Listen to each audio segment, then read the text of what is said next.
Ada yang sambil dangdutan ya. Oke, kita mulai ya mengenai sedikit mengenai peran pertanian ya.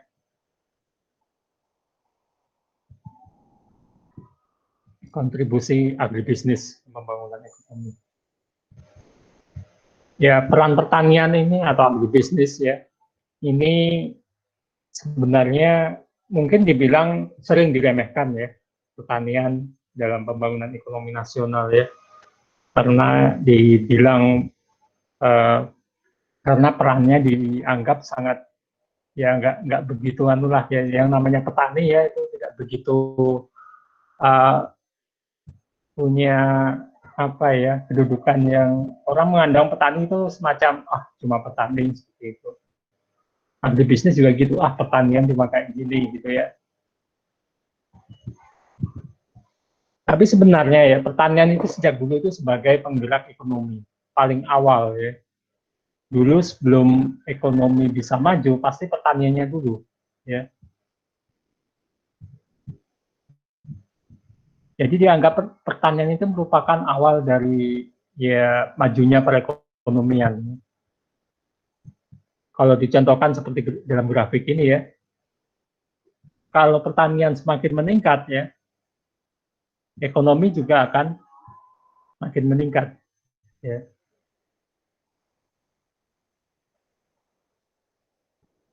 Nah, pertanian ini juga merupakan salah satu dasar ya bagi tumbuhnya industri-industri pengolah pertanian ya.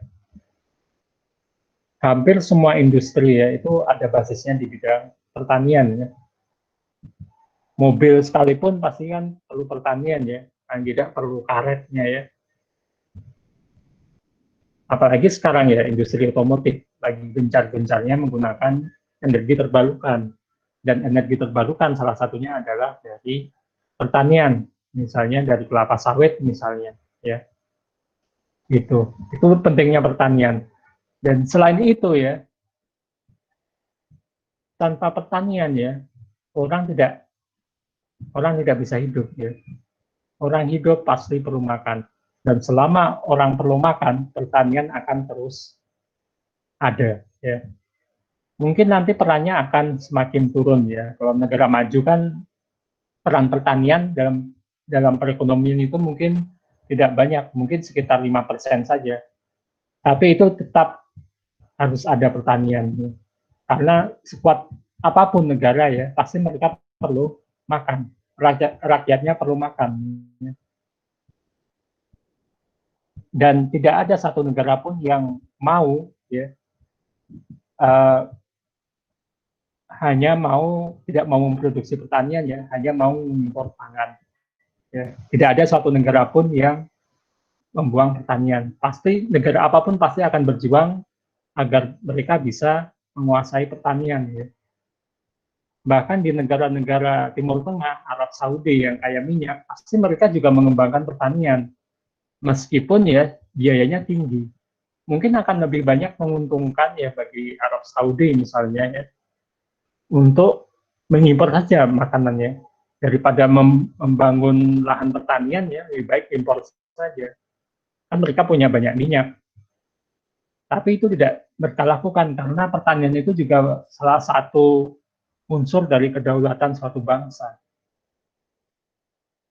Karena begitu pertanian hancur ya, itu negara akan mudah didikte ya, oleh negara lain.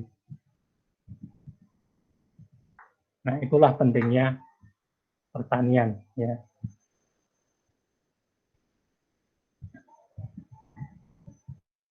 Nah, pertanian tidak hanya menghasilkan pangan ya dan menumbuhkan sektor non pertanian, sektor industri, tapi juga mendorong dan menciptakan lapangan kerja. Hampir 50% tenaga kerja itu berhubungan dengan pertanian untuk Indonesia ya. Hampir 50%. Meskipun kontribusi pertanian ke perekonomian itu hanya mencapai 15% ya, tapi hampir 50% orang Indonesia ini tergantung pada sektor pertanian tenaga kerjanya.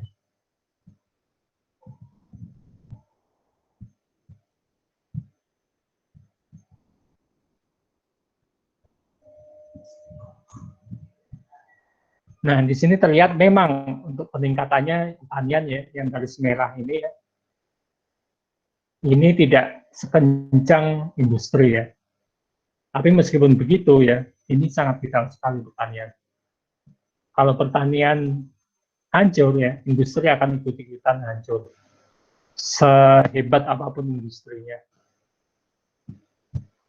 Karena kalau pertanian hancur, harga pangan makin mahal, ya buruh minta gaji lebih banyak gitu kan. Ya lambat laun industrinya akan hancur juga karena upah yang terlalu mahal.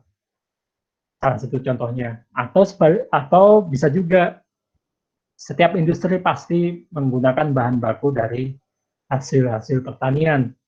Kalau hasil pertanian makin mahal, ya industri akan hancur juga.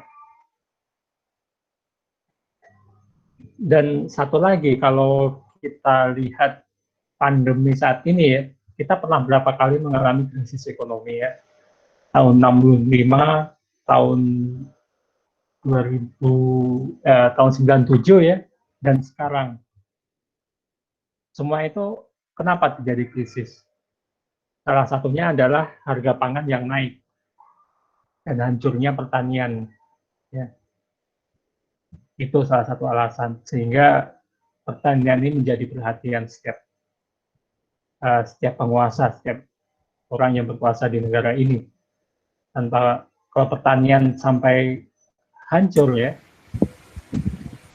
maka bisa ganti pemerintahan, terjadi krisis dan mengakibatkan pergantian pemerintahan. Nah, selanjutnya bisa dibaca ya. Ini sektor pertanian ya. Dan ini tenaga kerja.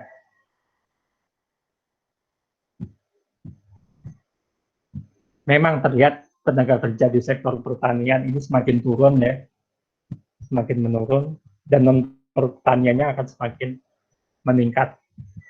Ya, ini memang wajar untuk suatu negara yang berubah ya dari negara agraris, negara yang tergantung pada sektor pertanian menuju negara industrialisasi. Ya. Hanya memang untuk Indonesia ada beberapa kasus khusus. Kita memang oke turun ya, tapi non pertanian naik ya, tapi naiknya juga nggak apa ya, nggak pesat ya, karena lebih banyak mereka berubah ke sektor non formal ya. Itu nanti akan dibahas lebih lanjut.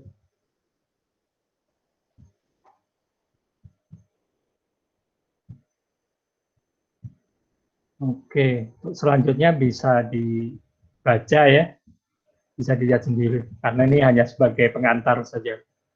Begitu pentingnya sektor pertanian ya.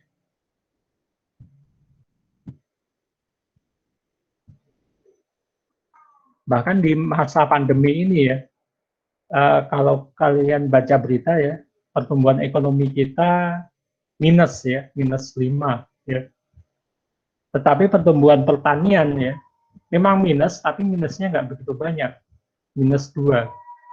Ini juga membuktikan bahwa pertanian ini menjadi backbone ya, tulang punggung perekonomian. Saat perekonomian mulai suram seperti saat ini, pertanian ini menjadi apa ya, menjadi pertahanan terakhir.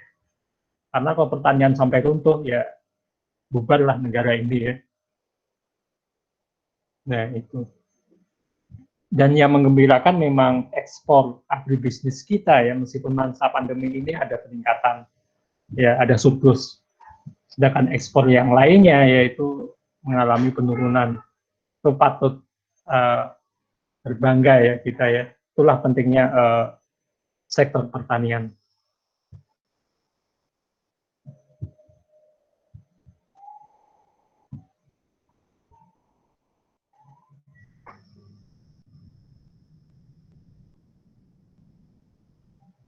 Oke, ada yang mau ditanyakan?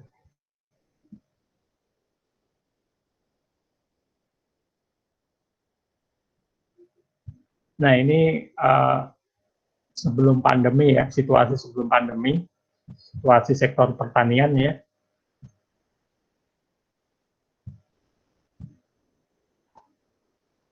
terlihat memang share-nya atau persentasenya, kontribusinya memang menurun ya.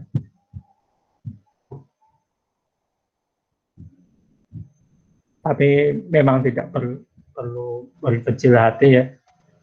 Nah, ini yang jadi masalah, industrinya juga menurun ternyata. Apa yang terjadi gitu, agak membingungkan. Memang seharusnya memang kalau memang sektor pertanian menurun ya, sektor industri seharusnya meningkat. Tapi kalau menurun, nah ini jadi masalah.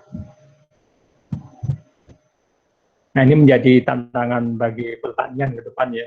Bagaimana supaya industri yang mengolah hasil pertanian itu juga meningkat. Itulah perlunya ya, salah satunya adalah introduksi teknologi baru ya, yang tentu saja kalian sebagai mahasiswa agroekotek ya wajib mampu untuk membuat suatu teknologi ya, membuat atau memodifikasi teknologi yang bisa dipakai oleh petani-petani kita ya. Tidak hanya oleh petani-petani kita, mudah-mudahan kalian juga bisa menggunakan teknologi untuk nantinya berkecimpung di dunia agribisnis.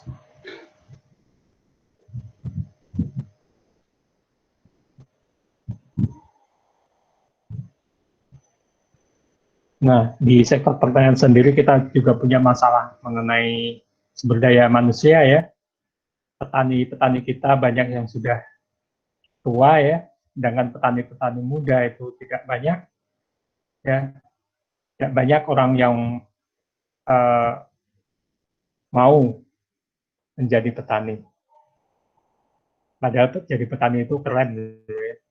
Apalagi yang petani-petani berdasi.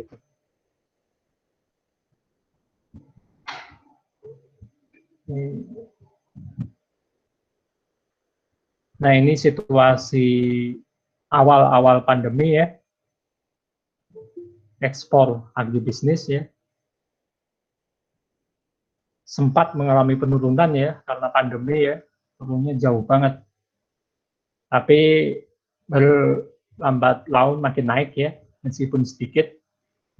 Dan ini yang seperti saya bilang, memang kalau ekonomi buruk, pertanian juga akan jatuh, tapi pertanian yang biasanya yang lebih dulu bangkit. Ya. Ini bulan Januari Februari ya. Nah, untuk September ini ya, itu agribisnis ada kenaikan sekitar 5% ekspornya. Itu ya, meskipun sedikit 5%, tapi itu cukup menggembirakan. Apalagi di tengah kondisi pandemi seperti ini ya, di mana semua industri mundur ya, semua industri kolaps, kecuali industri obat-obatan, farmasi, dan teknologi industri.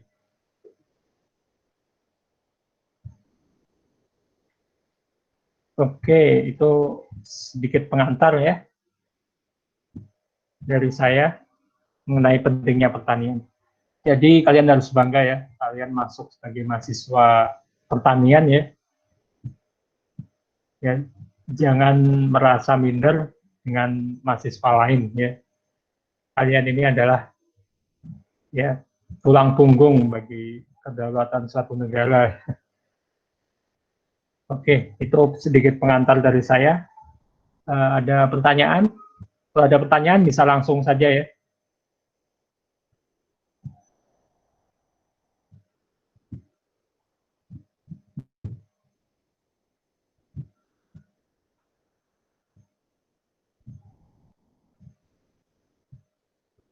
Oke, kalau tidak ada kita lanjutkan ya mengenai materi kita ya mengenai apa sih agribisnis itu. Kita ngobrol tadi ada tentang agribisnis dan sebagainya.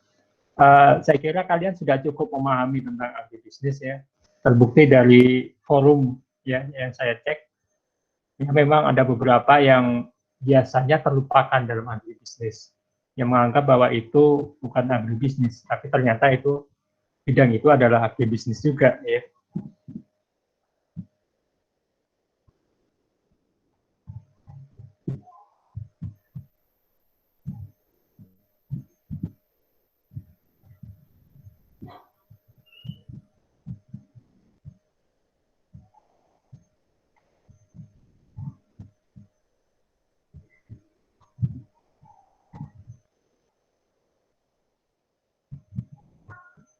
Oke. Nah, ini pengertian agribisnis ini ada dua, ya. Yang pertama dalam arti sempit, ya. Ya, agribisnis itu usaha pertanian, ya, usaha produsen, ya, yang memproduksi pertanian. Ya, intinya menggabungkan antara pertanian, agriculture dengan bisnis, ya. Itu kalau dalam arti sempit.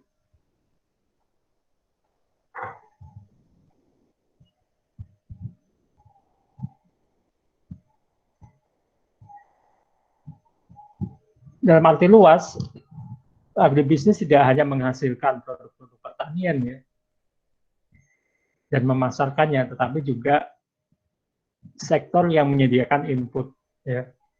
Input ini unsur-unsur yang akan diolah menjadi produk, ya.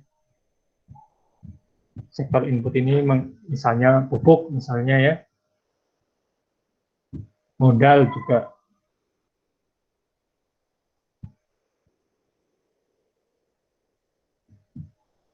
Kemudian ada produksi dan juga pemasaran, ya.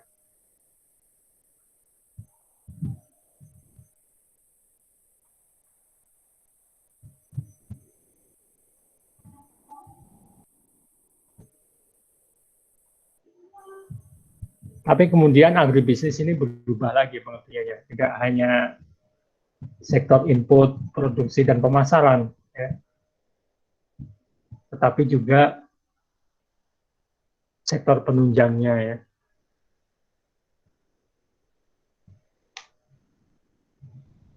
Nah, mengapa kita belajar tentang agribisnis, ya? Agribisnis ini adalah usaha yang menantang, ya, karena usaha agribisnis ini selalu berubah, ya. Banyak tantangan, ya, yang uh, memerlukan apa ya, kreativitas, ya, strategi, skill, ya, untuk seseorang untuk dapat bertahan dan sukses di bidang agribisnis, ya. Apalagi dengan kondisi di Indonesia ini yang, ya, kalian tahu sendiri, ya, berbeda dengan negara maju, ya. Ini memerlukan apa ya, strategi untuk bertahan. Nah, itulah mengapa kita perlu belajar agribisnis, ya. Nah, seperti yang saya sampaikan tadi, ya, inilah ruang lingkup agribisnis, ya. Ada penyedia input, ya, ada usaha taninya, ya, produksi, ya, komoditas pertanian, ada penanganan pasca panen, ya, dan pengolahan, kemudian ada distribusi dan pemasaran, dan ada sistem penunjangnya, ya. Nah, yang menunjang penyediaan input, usaha taninya, menunjang penanganan pasca panen, menunjang distribusi pemasaran, ya. Inilah lingkup agribisnisnya. Agribisnis itu. Jadi tidak hanya produksi dan memasarkan saja, tapi juga menyediakan input, pengolahannya juga agribisnis juga, ya, termasuk penunjangnya.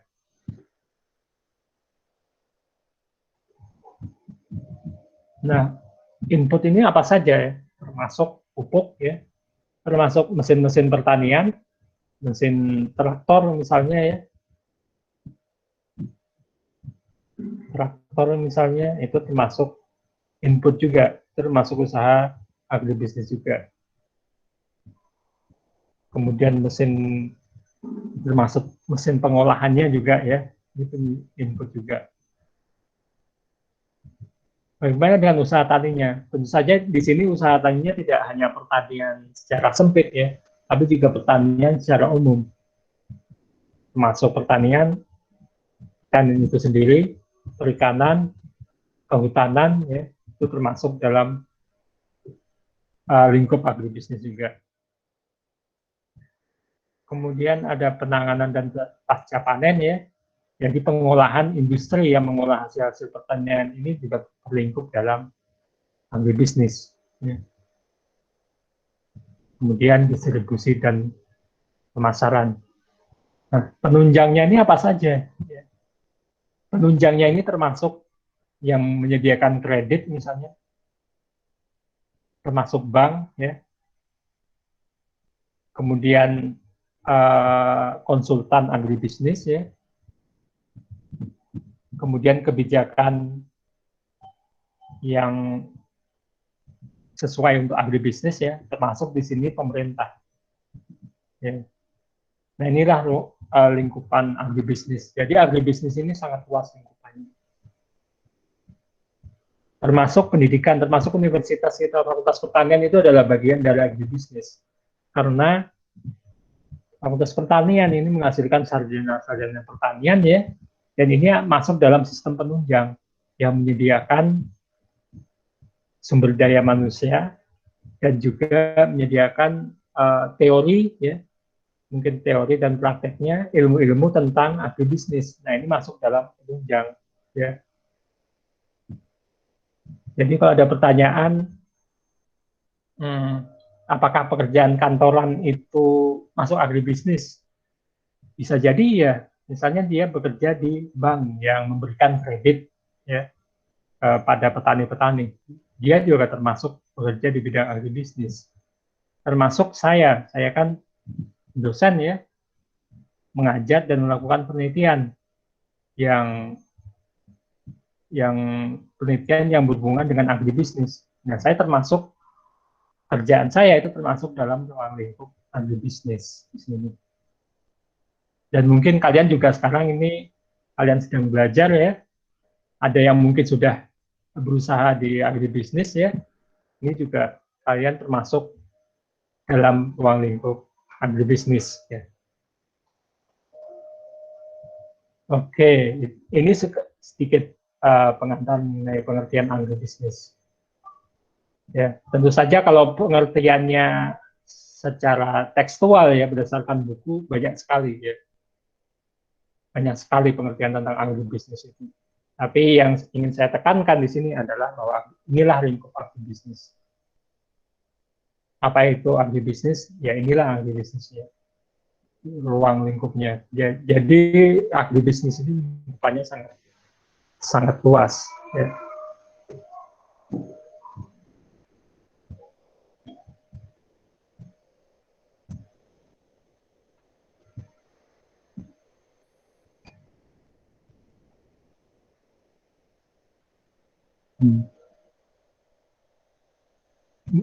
Nah, kemudian mata kuliah ini adalah manajemen agribisnis, ya. Menggabungkan antara manajemen dengan agribisnis ya. Kalian sudah ada mengambil mata kuliah dasar manajemen? Sudah Bapak. Sudah ya? Sudah Pak. Oke, berarti kalian sudah istilahnya udah hafal banget dengan manajemen ya.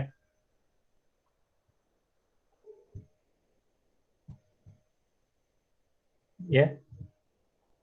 Oke, kalau manajemen itu ya secara kasarnya ya suatu cara untuk mencapai tujuan ya dengan melalui fungsi-fungsi tertentu ya. Kalau kita belajar dasar manajemen, kalian pasti akrab dengan ini ya. Manajemen itu ada fungsi-fungsi manajemen ya. Memang ada beberapa ahli yang menyatakan bahwa fungsi manajemen ini terdiri misalnya Henry Fayol ya. Fungsi-fungsi manajemen ini adalah planning, organizing, commanding, coordinating, dan controlling ya. Kemudian Terry ini juga sama ya, Tergulik, Pons and O'Donnell ya. Banyak sekali ahli-ahli manajemen yang menyatakan apa itu fungsi manajemen dan lain sebagainya. Tetapi ya, paling tidak ada 4 besar ya fungsi manajemen itu, yaitu planning ya, perencanaan, pengorganisasian, pelaksanaan, dan evaluasi atau controlling ya. Ini yang akan kita tekankan di manajemen ya. Sedangkan para ahli lainnya itu banyak melakukan variasi ya. Ada planning, yang jelas ada empat fungsi utama ya. Sedangkan yang lainnya ini paling hanya sekedar ya apa ya, uraian saja ya. Seperti organizing ini ya, sebenarnya itu staffing, directing ini masuk dalam organizing sebenarnya, bisa dimasukkan dalam situ. Tapi ada beberapa ahli yang menyatakan bahwa itu harus dipisah.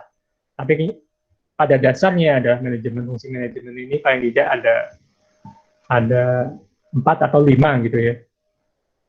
Kita lihat nanti.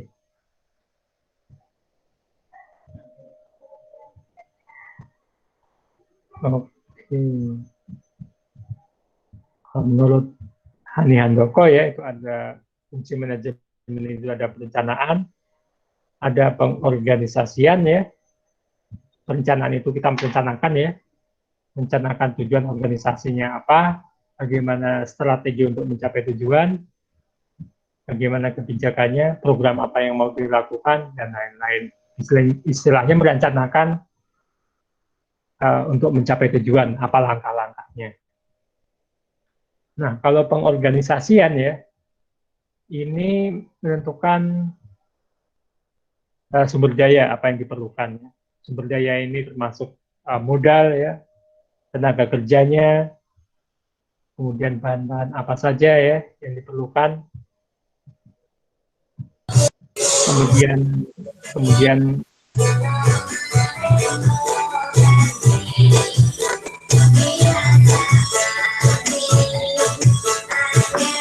yang nyanyi tadi dimalukan. Oke, terima kasih ya. Terima kasih intermezzo hiburannya. Nah,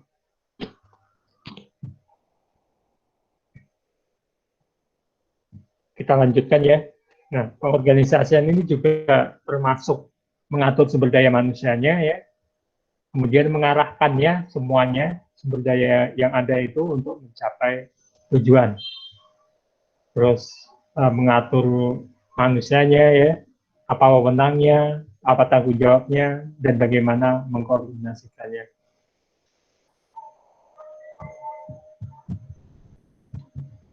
Nah, kemudian penyusunan personalia. Ini mengatur sumber daya manusia ya, termasuk merekrut karyawan baru ya, melalui seleksi, latihan, pengembangan, ya, dan orientasi karyawan.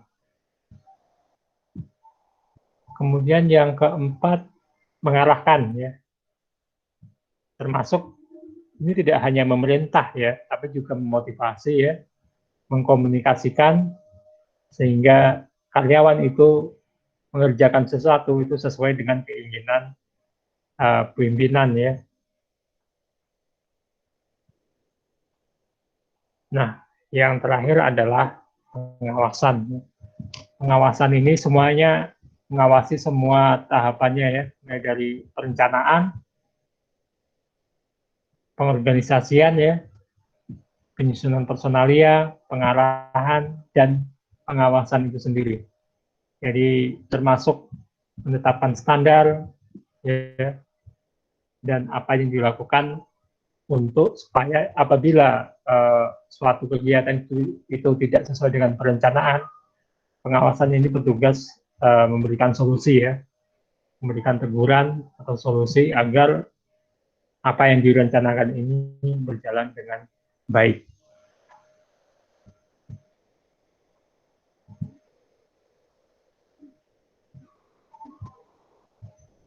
Nah, pada dasarnya ya, manajemen agribisnis ini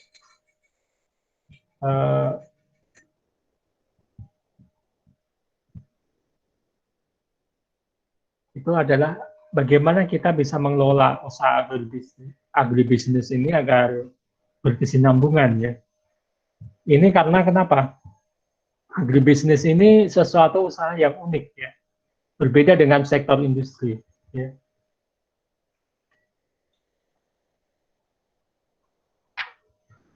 Usaha agribisnisnya seperti yang disampaikan tadi itu sangat luas ya. Ada banyak jenisnya. Ya. Mulai dari input ya, usaha taninya, pengolahannya, pemasarannya, penunjangnya ya.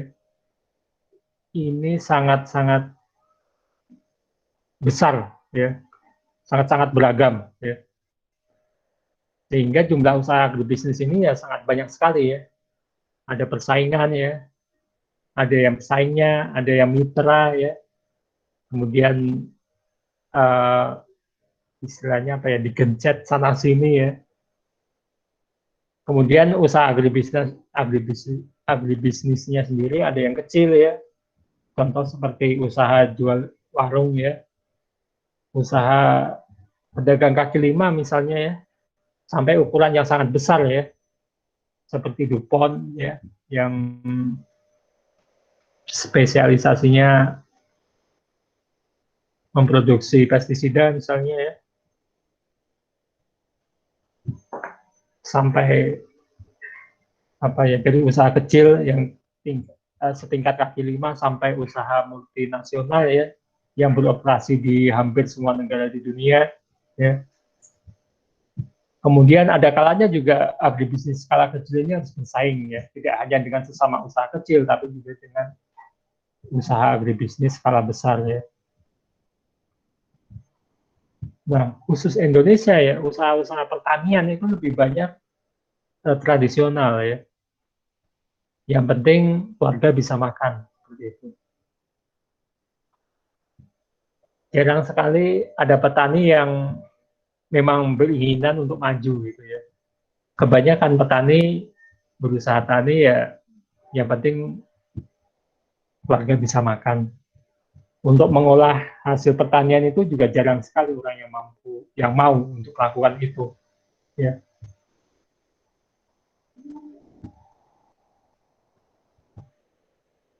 Nah, kemudian sifat produk agribisnis ini sifatnya musiman ya. Misalnya jeruk. Jeruk ini hanya ada di musim-musim panennya ya. Kemudian juga sangat tergantung pada alam ya. Produknya tidak tahan lama, mudah rusak ya.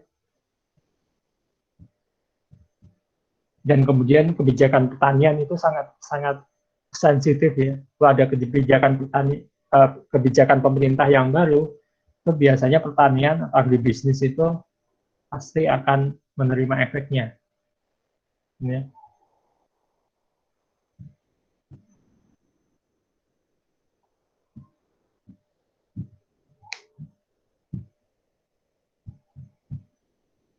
Nah, itulah mengapa ya kita perlu manajemen agribisnis. Ya. Bagaimana mengelola suatu produk sampai ke tangan konsumen ya. Misalnya kayak gini kan produknya musiman ya. Sedangkan masyarakat konsumen itu ingin produk yang selalu tersedia sepanjang waktu ya. Kemudian produk tidak tahan lama. Apalagi kan sebaran konsumen ya. Konsumen itu ada di setiap, menyebar ya. Tapi pusat-pusat produksinya itu, produksi pertanian itu biasanya terpusat di wilayah-wilayah tertentu ya. Di Kalimantan saja misalnya, kita nggak bisa tanam wortel kan. Wortel uh, harus dibeli dari Jawa ya. Padahal kita semua di sini pasti ya, masyarakat di Kalsel pasti juga perlu wortel kan.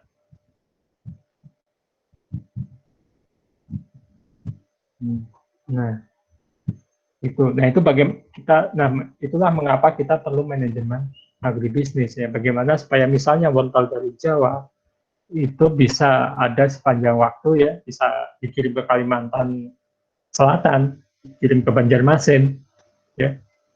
Itu selalu ada sepanjang tahun. Bagaimana kita mengolah itu? Ya. Bagaimana dengan input wortel di Jawa? Apakah tersedia dengan cukup ya? Kemudian bagaimana produksinya? Bagaimana panennya dan pengolahannya supaya wortelnya ini bisa agak tahan lama? Apakah dikalengkan atau dijual dalam bentuk lain ya? Kemudian bagaimana supaya tersedia sepanjang waktu, tidak hanya musim panen saja ada wortel. Apalagi dengan perdagangan dunia saat ini ya, bagaimana supaya produk pertanian dari Indonesia itu sampai ke negara tujuan itu dalam kondisi yang baik. Nah itu perlu manajemen, perlu pengelolaan ya, dan khususnya manajemen agribisnis. Ya.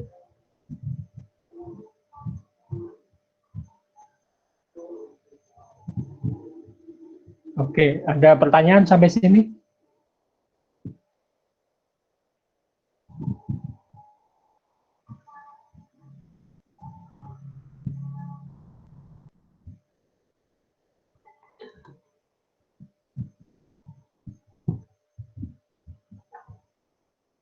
Kalau tidak ada, saya lanjutkan ya, sedikit ya. Nah inilah peran agribisnis dalam perekonomian nasional ya.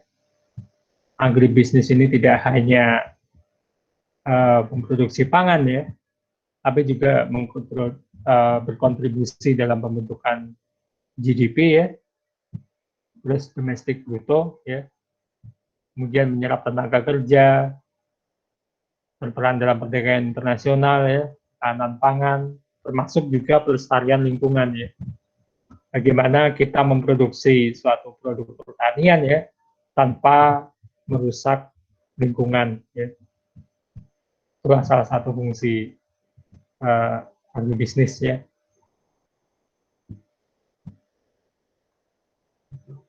Dan selanjutnya mungkin bisa dibaca di sini ya.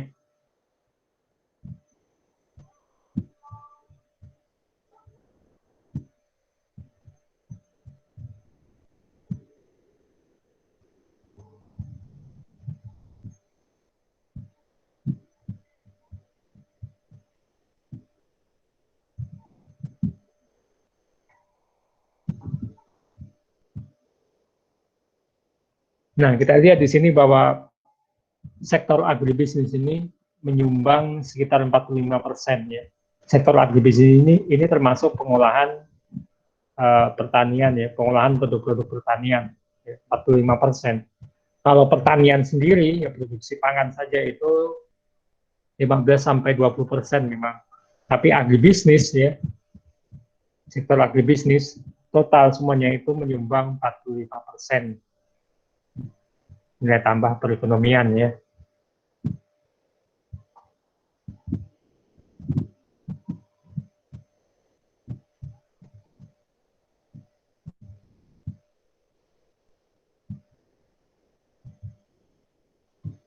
Nah, dari total pendapatan petani ya, itu sekitar 40% itu dari kegiatan usaha tani ya. Sedangkan di luar usaha tani itu sekitar 10%. Jadi memang itulah peranan agribisnis ya di sektor pertanian, di sektor perekonomian, baik perekonomian nasional maupun sebagai sumber pendapatan rumah tangga ya, di Indonesia. Kemudian menyerap tenaga kerja ya. Ini kesempatan bagi kalian yang ingin terjun di berwirausaha ya, karena bagaimanapun juga selama manusia itu perlu makan, agribisnis ini tidak akan mati. Ya, ini merupakan suatu usaha yang istilahnya pasti ada gitu ya, pasti menguntungkan.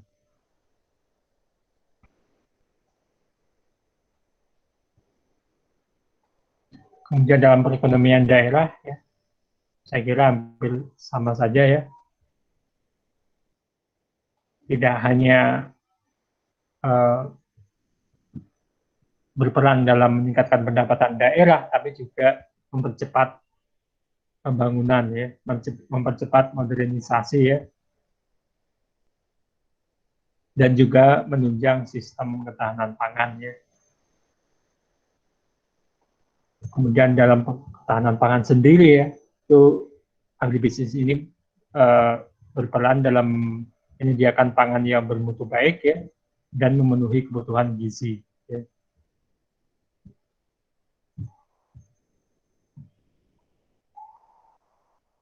Memang untuk ketahanan pangan ini masih ada beberapa yang masih defisit ya, terpaksa kita impor, seperti gula, kedelai, jagung juga masih impor.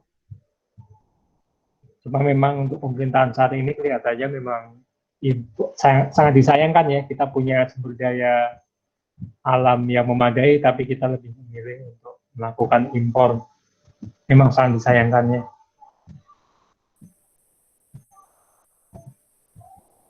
Kemudian dalam pelestarian lingkungan hidup, nah ini karena pertanian atau agribisnis ini merupakan usaha yang sangat tergantung pada alam. Kalau kita merusak alam ya, saya kira sektor agribisnis juga akan kena dampaknya. Ya. Nah, kemudian juga dengan produk-produk agribisnis ini ada yang kita bisa menciptakan produk yang ramah lingkungan ya, seperti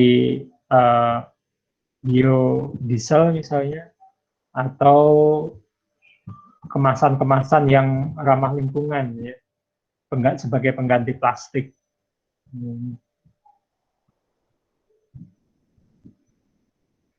Kemudian dalam penerapan teknologi ya,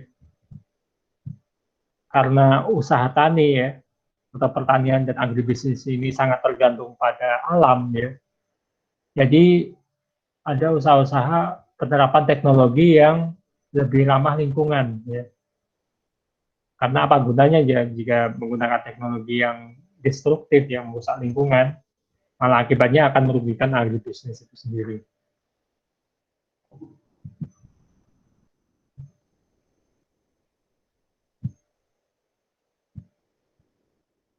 Oke, saya kira itu saja ya.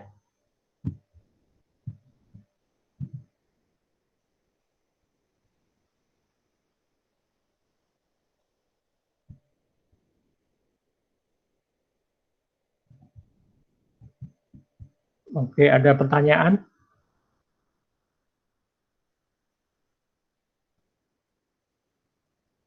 Permisi Pak, boleh izin bertanya sedikit? Iya, silakan. Sebelumnya terima kasih. Nama saya Irfan Indra Resnawan dari Agroekoteknologi Angkatan 2019. Tadi Bapak sudah menjelaskan dengan sangat baik sekali dari mulai pengertian manajemen agribisnis sampai dengan peranannya di dalam perekonomian nasional.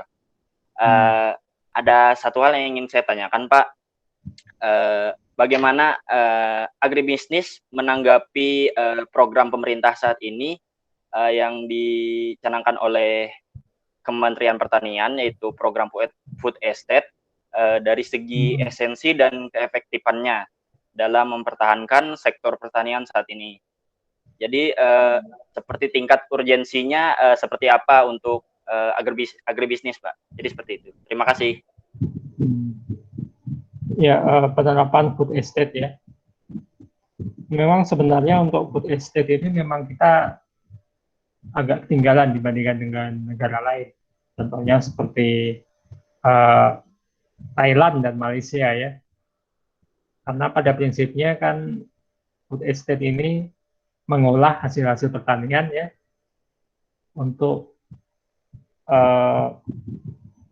digunakan sebagai misalnya untuk makan, untuk pangan yang lebih awet ya dan sebagainya. Jadi istilahnya dibuat semacam pabrik pengolahan produk-produk pertanian, ya, didirikan di lokasi pertanian sehingga petani itu mudah untuk melakukan penjualan ke pabrik tersebut, ya. Dan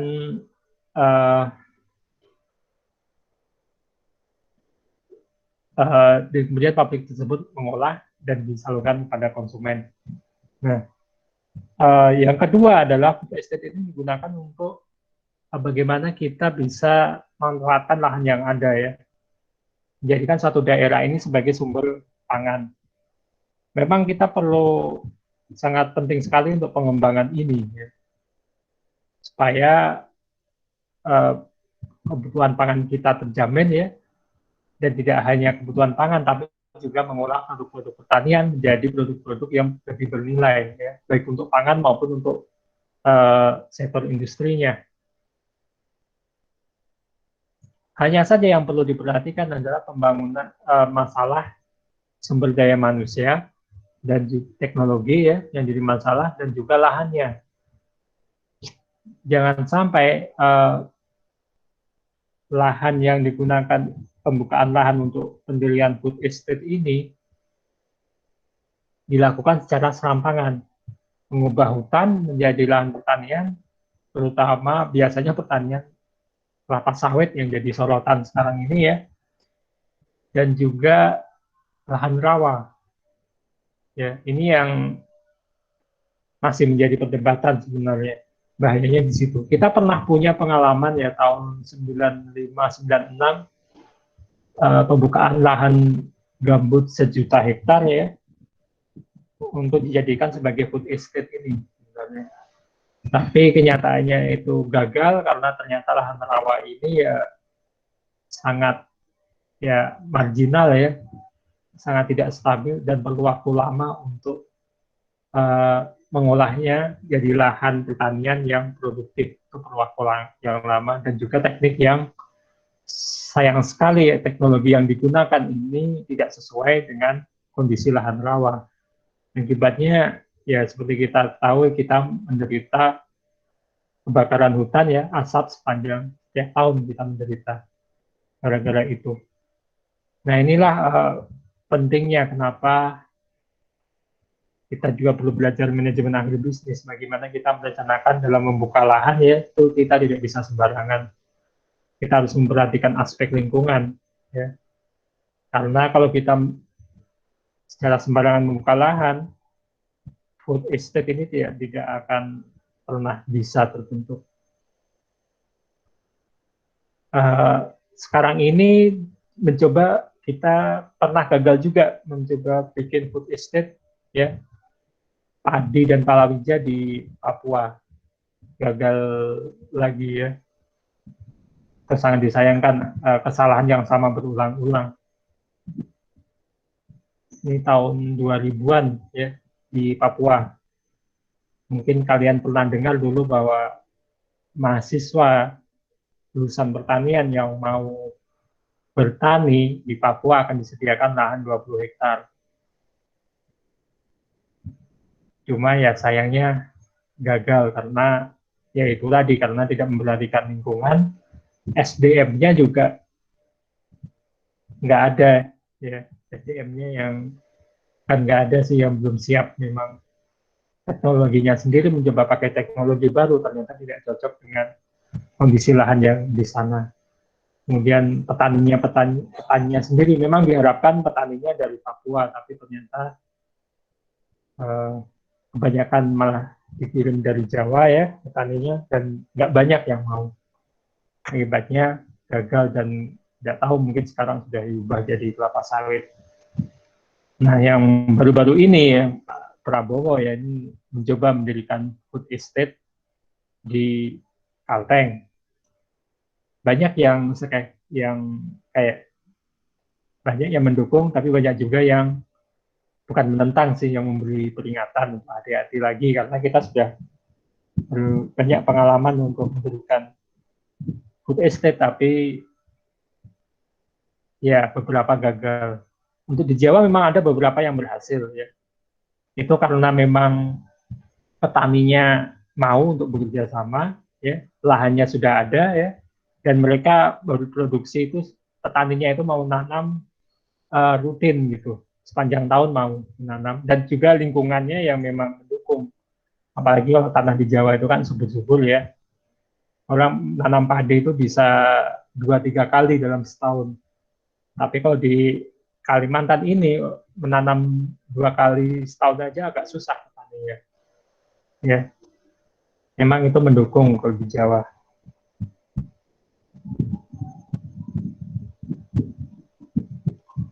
Oke, ada lagi yang mau ditanyakan? Ini sangat menarik sekali. Ya.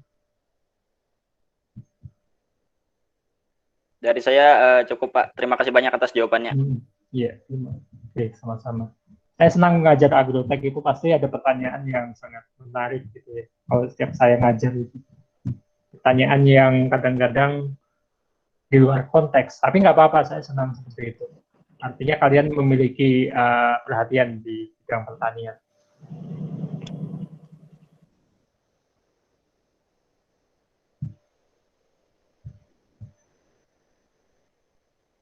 Oke, ada lagi?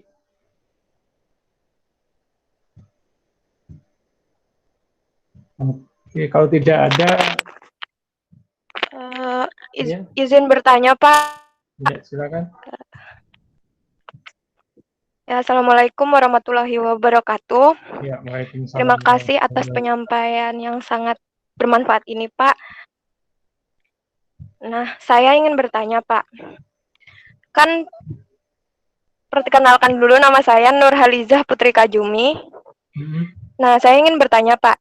Kan pada era agroindustrialisasi di Indonesia itu terkadang pemerintah itu salah arah seperti membuka lahan tetapi terkadang gagal. Nah, menurut pendapat Bapak, bagaimana produksi pertanian terkait dengan skala usaha? Begitu, Pak. Terima kasih. Bagaimana industri pertanian terkait skala usaha ya? Maksudnya skala usaha bagaimana yang cocok bagi pertanian di Indonesia gitu ya? Skala usaha ya, kalau skala usaha memang kita belum punya ukuran mengenai skala usaha ya. Berbeda dengan negara lain di Eropa misalnya, Jerman misalnya ya.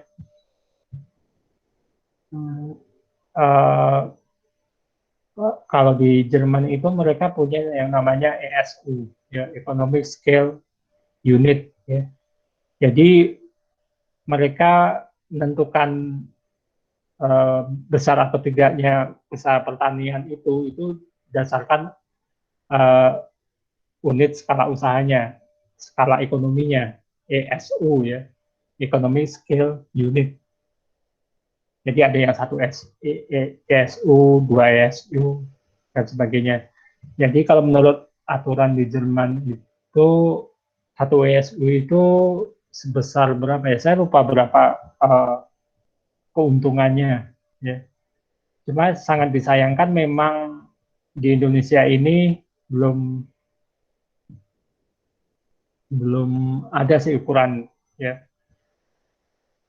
Karena memang saat ini ya luas lahan itu belum bisa jadikan ukuran itu besar atau tidak. Ya, contohnya seperti ini, skala usaha 1 hektar mungkin terlihat kecil, tapi kalau yang ditanam misalnya produk yang harganya mahal ya, mungkin bisa dapat ratusan juta misalnya dari lahan 1 hektar. Nah itu, memang untuk di Indonesia memang kebanyakan mengukurnya skala usahanya itu dari luas lahannya. Anggap 1 hektar atau 2 hektar itu sudah mencukupi. Tapi untuk tanaman pangan ya paling tidak itu untuk supaya paling tidak bisa untuk hidup satu keluarga, hidup layak ya, bisa anak bisa sekolah dan sebagainya, itu paling tidak 2 hektar. Untuk tanaman pangan ya, tanaman pangan itu ya kayak padi, palawija ya, jagung, kedelai, ya itu paling tidak 2 hektar. Artinya pangan tercukupi, hasil ada kelebihan hasil bisa dijual, anak bisa memperoleh pendidikan dasar. Itu sekitar 2 hektar untuk tanaman pangan.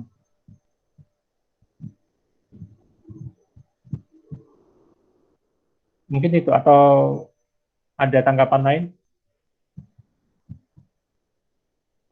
Tergantung produknya memang. Tapi kalau untuk 2 hektar kelapa sawit mungkin untungnya banyak juga sih.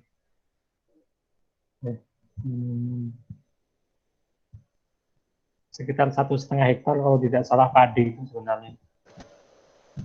Ini yang menjadi target kita. Tapi kenyataannya memang untuk padi, banyak petani yang lahannya itu kurang dari 2 hektar. Nah itulah mengapa agak susah melakukan memberikan teknologi ya, karena memakai teknologi baru itu pasti memerlukan biaya ya. Dan biasanya teknologi baru itu biayanya itu efisien ya, itu jika lahannya luas gitu. Misalnya traktor misalnya. Kalau cuma lahan punya 2 hektar ngapain punya traktor ya? Ya kan rugi kalau cuma 2 hektar harus membeli traktor. Tapi kalau misalnya lahan sampai 15 hektar gitu, 20 hektar, 25 hektar, ya itu baru oke lah beli traktor gitu. Itu salah satu contohnya. Itu juga jadi masalah karena untuk lahan yang kurang dari 1 hektar ini memang agak susah untuk tani untuk maju. Ya. Oke, ada yang lain?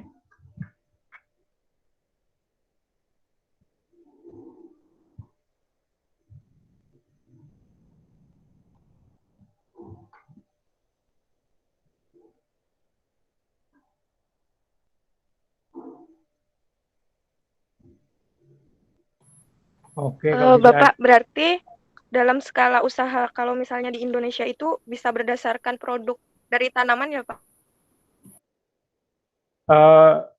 Iya, kalau di Indonesia lebih banyak ke produknya. Misalnya ada padi itu berapa hektar, kedelai berapa hektar ya. Cuma masih itu saja sih minimum. Kalau pendapatan mungkin sekitar berapa ya? Sekitar 6 juta Nggih, per Pak. hektar sekali panen. Terima kasih banyak atas Tapi kalau 2 penjelasannya. kali panen mungkin 12 juta gitu ya per hektarnya. Minimal itu yang ingin dicapai oleh pemerintah. Tapi ya memang kenyataannya banyak petani yang tidak memiliki lahan, ya. Kemudian petani yang luas lahannya kurang dari 1 hektar. Ini yang menjadi masalah juga bagi sektor pertanian. Itulah mengapa pertanian di Indonesia ini memang susah untuk maju, tapi kalau ada krisis itu lumayan bisa bertahan. Daya tahannya paling ya kuat lah untuk pertanian di Indonesia ini. Nggak kolaps amat, tapi ya itulah susah majunya karena banyak kendala memang. Oke, ada yang lain?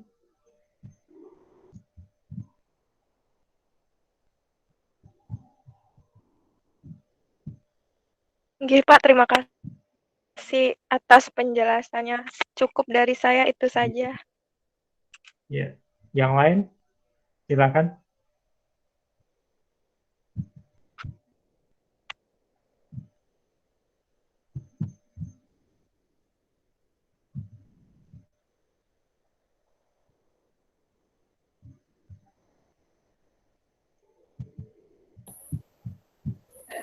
Selamat sore, Pak. Ya, silakan. Perkenalkan, Pak, nama saya Regina Gustapiar, Pak. Ya. Saya ingin bertanya, Pak. Gini, menurut pendapat Bapak ya, di desa saya ini kan pemudanya tuh jarang ingin masuk pertanian atau mengolah pertanian nih, Pak. Nah, ada beberapa pemuda ya, Pak, ikut pertanian. Karena kita kan membangun organisasi pertanian gitu. Menurut Bapak gimana cara memanajemen mereka, Pak, supaya mereka tuh nggak memandang sebelah mata pertanian ini? Tidak memandang sebelah mata. Ya, untuk di Indonesia,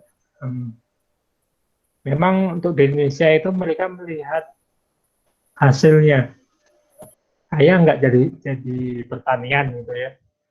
Nanti supaya tidak memandang rendah mungkin biasanya mencontohkan mungkin siapa tadi namanya Regina ya. Nah, mungkin Regina bisa memperkenalkan misalnya varietas baru pertanian yang lebih menghasilkan misalnya ya supaya terlihat memang itu perlu proses lama, kita tidak bisa langsung mengajak kamu jangan meremehkan pertanian dong gitu kan, jadi nggak bisa kayak gitu. Biasanya ada bukti yang bisa dilihat, misalnya Regina mencoba bisa menanam varietas baru misalnya dan terus sukses misalnya, baru orang melihat, oh jadi pertanian itu bisa juga jadi orang kaya misalnya kayak gitu. Atau jadi petani yang berprestasi misalnya bisa diundang ke mana-mana ya, sampai ke luar negeri ya. Jadi orang tidak memandang pertanian. Ya memang untuk di Indonesia memang ya kita ini realitas ya, orang lihat kesuksesan seseorang itu berdasarkan kaya atau tidaknya gitu. Ya. Atau dengan cara lain, misalnya dengan pertanian, Regina bisa menolong banyak orang, misalnya bisa dihormati banyak orang karena melakukan ya nulah membuat petani lain menjadi sukses. Ya, Regina apa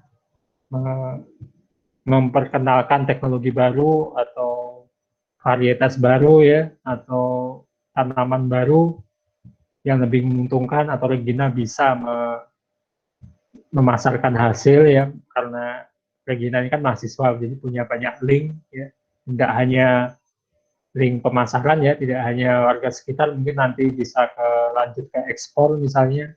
Regina punya sosmed bisa mengiklankan gitu ya, itu yang membuat orang menjadi respect ya. Jadi tidak hanya sukses secara materi ya, tapi juga secara non materi ya. Dari situ biasanya orang akan melihat itu. Saya punya beberapa kenalan di sosmed ya, di Twitter ya, petani, mereka sederhana hidupnya gitu, tapi mereka rajin untuk apa ya, coba-coba ya, kemudian memperkenalkan produknya, hasil coba-cobanya itu pada masyarakat dan kepada warga Twitter ya, dan akhirnya dia sering diundang ke sana kemari untuk melatih petani di sekeliling Indonesia, sampai dia keliling Indonesia lah sudah, setiap provinsi pasti dia kunjungi. Nah itu akan membuat orang jadi respect, wah ini orangnya hebat banget gitu ya. Padahal ya dia bilang cuma bikin aja sih, bikin pupuk kandang semacam pupuk organik sendiri gitu. Tapi berkat ilmunya itu dia bisa melatih banyak orang gitu. Dia menjadi ya orang yang sangat dihormati di wilayahnya ya, di tempat tinggalnya. Tidak hanya di tempat tinggalnya, kehadirannya pasti ditunggu-tunggu oleh petani yang lain di daerah lain gitu. Dan dari situ orang akan tertarik, akan menghormati dan tertarik untuk ikut bertani gitu. Memang itu tidak mudah. Kita perlu dalam usaha pertama kali pasti banyak cemoohan. Untuk wah sarjana kuliah jauh-jauh jadi petani. Gitu. Dan ini pasti kan ini nggak dapat gawean di mana gitu. Atau mungkin terlalu bodoh, hanya lulus saja kuliah cuma modal lulus, ya, tapi nggak diterima bekerja di mana-mana. Gitu. Tapi ya tetap semangat ya Regina ya untuk memperkenalkan pertanian. Apalagi ini kalau agroekoteknologi ini pasti banyak teknologi baru ya yang mungkin perlu dikenalkan ke masyarakat. Tapi ya itulah, masyarakat Indonesia itu perlu bukti, bukan hanya sekedar janji ya. Kecuali waktu pemilu atau pilkada, mereka biasanya mudah termakan janji. Meskipun buktinya sebaliknya. Oke, ada yang lain? Assalamualaikum Pak. Makasih Pak. Ya, oke, dari tanah ya. Perkenalkan, nama saya Agung Budiono. Waalaikumsalam Pak. warahmatullahi wabarakatuh. Menurut Pian nih Pak, di Indonesia ini pertaniannya tidak maju Pak. Itu karena pengepul, karena petaninya Pak. Banyak kendala deh, kenapa pertanian tidak maju. Tidak hanya petaninya, tapi juga masalah kebijakan, ya, teknologi, ya, kemudian sikap kita yang ingin serba instan, ya, terpukau dengan impor barang-barang impor, misalnya, ya, makanan impor, ya, dan banyak masalahnya pertanian di Indonesia ini. Kalau diuraikan itu mirip seperti apa ya, benang kusut, ya, diperbaiki di sini, jadi kusut di tempat lain. Tapi itulah tantangan kita ke depannya. Mungkin kalian nanti bisa membantu untuk menguraikan masalah pertanian di Indonesia. Jadi tidak hanya petaninya, kita juga sebagai konsumen juga ikut andil. Kebijakan pemerintah juga yang tidak konsisten, ya. Kebijakannya bagus. Indonesia itu diakui bahwa kebijakan pertanian Indonesia ini bagus. Banyak yang mencontoh, ya. Seperti Vietnam, ya. Vietnam dulu Malaysia, Thailand, ya. Sekarang Vietnam tuh mencontoh kebijakan pertanian Indonesia, ya. Tapi sayangnya Indonesia ya itulah tidak konsisten, sedangkan Vietnam konsisten. Hasilnya sekarang Vietnam itu maju pertaniannya, lebih maju. Itu. Contohnya ya kayak BRI, ya, Bank Rakyat Indonesia, itu dicontoh oleh Vietnam. Ya, BRI dulu tujuannya itu ada memberikan bantuan kredit kepada petani, yaitu mirip bank petani, ya. India juga mencontoh BRI, India melalui bank petani, ya, atau farmer bank. Nah, hasilnya sekarang Vietnam karena konsisten, pertaniannya lebih maju. India juga sama, yang India, Pakistan. Mungkin kalian kenal dengan Muhammad Yunus. Dia penerima Nobel Perdamaian karena dia mendirikan Grameen Bank, bank untuk rakyat miskin. Grameen Bank itu meniru konsep BRI zaman dulu. Itu. Cuma sayang BRI sekarang karena tuntutan, saya nggak tahu gimana, jadi memang tetap memberikan kredit usaha tani, tapi juga tidak fokus, lebih banyak fokus ke bank biasa, bank konvensional biasa, ya, yang memberikan kredit tidak hanya ke petani, tapi juga menjadi bank yang karena dituntut harus untung, jadi memberikan kredit pada semuanya. Akibatnya kredit ke pertanian agak tersisihkan.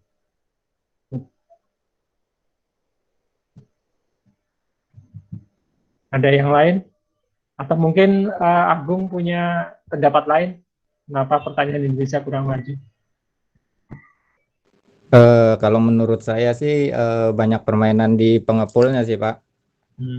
Biasanya nurunkan harga petani, kasihan petaninya. Ya, itu salah satu kendala juga. Salah satu kendala, dan ya kartel macam itu, ya. Kita juga susah untuk menghapusnya. Pernah coba dihapus dengan menggunakan BUMDes, ya, Badan Usaha Milik Desa, ya.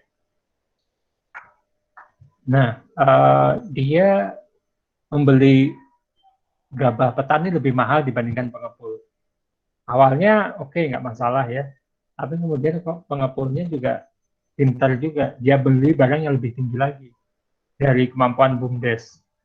Nah, BUMDes itu kemampuan finansialnya terbatas, dia mungkin hanya bisa membeli mungkin 2 atau 3 kali panen, ya. Tapi pengepul modalnya banyak. Akibatnya apa? BUMDes nggak dapat padi karena petani memilih menjual ke pengepul yang harganya lebih mahal. Akhirnya BUMDes kolaps. Hanya dalam waktu 2-3 tahun. Begitu BUMDes habis, hilang, bangkrut, nah, pengepul menurunkan lagi harga belinya. Nah, itu. Nah, salah satu cara untuk menghapus pengepul ya itu adalah memotong rantai distribusinya. Ya, kalau dulu jadi petani bisa menjual langsung misalnya ke toko-toko atau ke supermarket melalui kontrak farming misalnya, bisa seperti itu. Tapi ya memang namanya orang Indonesia ini banyak akalnya ya, raja akal. Pengepul membeli petani lebih mahal dibandingkan dengan kalau petani jual ke supermarket misalnya. Mereka berani. Kemudian pengepul menjual ke supermarket dengan harga yang lebih tinggi juga. Karena supermarket nggak dapat pasokan dari petani, terpaksa kan ke pengepul. Hanya dalam waktu 2-3 tahun, kembali lagi, harus lewat pengepul juga. Itulah masalahnya di situ.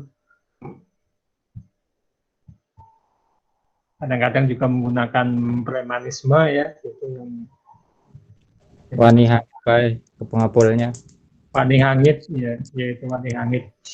Mereka modalnya dan mereka menciptakan semacam kartel. Jadi pengepul sama pengepul mereka bersatu. Akibatnya ya memang ya itulah pengepul itu dibenci sekaligus dicinta gitu ya. Kalau nggak ada pengepul ya memang sih jasanya juga ada karena memang pusat-pusat produksi pertanian di Indonesia ini kan menyebar ya. Dan itu memerlukan pengepul untuk mengumpulkannya ya dan membawanya ke pasar. Itulah masalahnya di situ. Distribusi pertanian kita ya dari pusat produksi pertanian ke pasar, kemudian dari pasar ke pengolahan, kemudian ke konsumen yang menyebar lagi gitu ya. Ya itu memang itulah. Ya salah satu caranya adalah bagaimana kita bisa mengelola pengepul ini gitu loh. Supaya ya pengepulnya mau sedikit berbagi keuntungan dengan petaninya. Gitu. Karena kalau petani nggak mau nanam lagi kan pengepulnya sendiri yang rugi.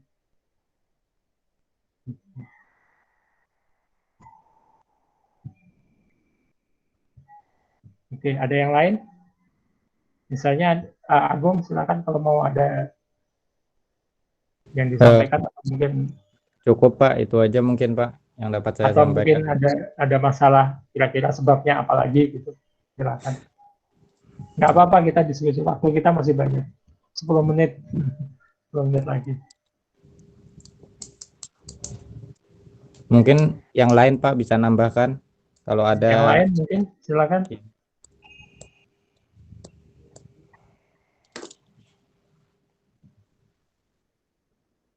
Atau saya taruh di forum nanti ya. Silakan kalian berdiskusi.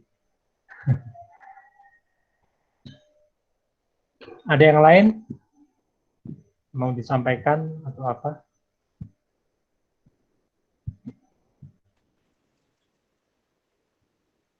Kalau satu pertanyaan lagi boleh nggak Pak? Ya, silakan. Ya, oke. Assalamualaikum warahmatullahi wabarakatuh. Nama saya Siti Wahidatul Rahman, Agroekoteknologi Angkatan 2019. Pertanyaan saya adalah kenapa kebanyakan kebijakan pemerintah di negara kita itu kalau dari segi pertanian itu kebanyakan mengambil dari sisi agronomnya, dalam artian kebanyakan kebijakannya itu selalu pengen memaksimalkan hasil pertaniannya untuk ketahanan pangan ataupun ya swasembada pangan gitu Pak. Kenapa pemerintah itu yang mengambil sisi lain dari bidang pertanian, misalkan kayak agrowisata pertanian gitu loh Pak. Sedangkan kan setahu saya, misalkan agrowisata itu income-nya ke petani itu lebih banyak juga gitu loh, dibandingkan kalau misalkan petani harus punya lahan yang digunakan kemudian hasilnya itu untuk dijual gitu loh Pak.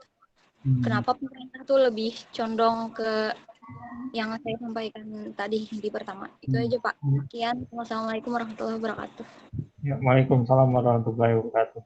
Pertanyaannya menarik ya. Saya juga bertanya-tanya kenapa pemerintah masih saja fokus untuk mengejar produksi ya. Karena memang kayak menurut saya itu semacam ya dosa turunan lah ya. Sejak dulu, sejak zaman Presiden Soekarno ya, tujuan pertanian itu adalah untuk memenuhi kebutuhan hidup masyarakatnya, seluruh bangsa Indonesia ya. Sejak dulu, sejak Orde Lama, kemudian Orde Baru, dan sekarang. Hebatnya fokusnya itu hanya bagaimana supaya rakyat kenyang. Ya. Jadi tidak memperhatikan harga rakyat kenyang itu maksudnya ya pangan tercukupi dengan harga yang murah. Ya. Akibatnya tidak memperhatikan kebutuhan ini, petaninya ini untung atau tidak, bisa hidup atau tidak gitu. Jadi asumsinya pemerintah ya sejak zaman dulu ya itu semakin banyak produksinya, petani akan semakin sejahtera, ya. Rakyat juga akan sejahtera karena pangan banyak, pangan melimpah, harga murah. Padahal kenyataannya tidak seperti itu. Meskipun produksinya melimpah, tapi kalau harga murah, ya untungnya juga sedikit gitu. Itu kenyataannya, dan itu yang kurang diperhatikan. Memang pemerintah mencoba supaya petani nggak rugi-rugi amat gitu melalui subsidi pupuk misalnya ya, kredit dan lain sebagainya. Ya. Selain itu juga karena Indonesia sendiri sangat tergantung pada beras ya sebagai makanan pokok. Itulah mengapa banyak petani yang apa ya setengah dipaksa untuk tanam beras, untuk tanam padi ya, guna untuk memenuhi kebutuhan masyarakatnya. Ya. Kita tahu sendiri kalau petani itu menanam padi saja itu susah untuk sejahtera petani. Gitu. Jadi banyak yang beranggapan, yang memberikan ide bahwa untuk kebijakan pangan murah ini cukup harus dihentikan gitu ya, kebijakan pangan murah ya, yang kemudian untuk menciptakan apa ya, perlu ada variasi usaha, dan itu juga perlu peran kita juga untuk paling tidak mengurangi makan beras lah dan digantikan dengan produk yang lain, karena kalau kita tetap makan beras, petani akan tetap dipaksa untuk menanam padi ya. Dipaksanya mungkin bukan dipaksa, tapi kan kalau kamu nanam padi akan diberi kredit, akan diberi pupuk. Tapi kalau nggak tanam padi ya nggak diberi apa-apa. Itu kan sifatnya kan ya memang memaksa juga. Gitu. Banyak studi yang menyatakan bahwa kebijakan orientasi produksi itu akan merugikan ya secara ekonomi, akan lebih banyak ruginya dibandingkan dengan diversifikasi usaha. Tapi itu juga tergantung kita untuk mendiversifikasi pangan kita. Jadi tidak hanya kita makan beras, nasi saja, tapi juga produk-produk pertanian yang lain. Itu akan memacu pemerintah dan juga petani untuk tidak hanya menanam padi. Dan termasuk untuk agroekowisata itu tadi. Oke, ada yang lain lagi? Atau masih kurang puas jawabannya? Cukup jelas, Pak. Terima kasih banyak atas jawabannya. Ya. Oke, ada yang lain? Kalau tidak ada, ini waktunya sudah habis ya. Oke, saya akhiri untuk kuliah minggu depan. Bahannya sudah saya upload itu di sistem agribisnis. Mungkin itu bahannya memang banyak, tapi itu bisa untuk 2 atau 3 pertemuan ya untuk sistem agribisnis.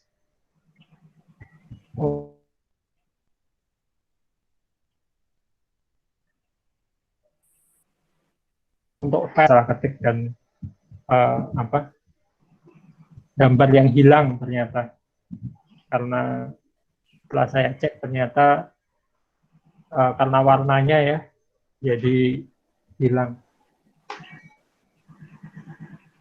Ada beberapa grafik yang hilang warnanya. Oke. Kalau begitu saya akhiri ya pada kuliah ini. Terima kasih atas pertanyaan-pertanyaannya, kemudian jawaban di forumnya. Ya, sampai jumpa minggu depan. Dan ya inilah, saya bangga untuk mengajar kalian di sini karena kalian sangat kritis bertanya. Ya, terima kasih atas perhatiannya. Saya akhiri dengan mengucapkan alhamdulillah ya. Mudah-mudahan apa yang kita pelajari, apa yang kita diskusikan ini semuanya bermanfaat bagi kita ya, dan kita semuanya mendapatkan berkah dan pahala. Amin. Amin. Oke, saya akhiri. Assalamualaikum warahmatullahi wabarakatuh. Waalaikumsalam. Waalaikumsalam warahmatullahi wabarakatuh, Pak. Waalaikumsalam. Terima kasih, Bapak. Oke, sama-sama.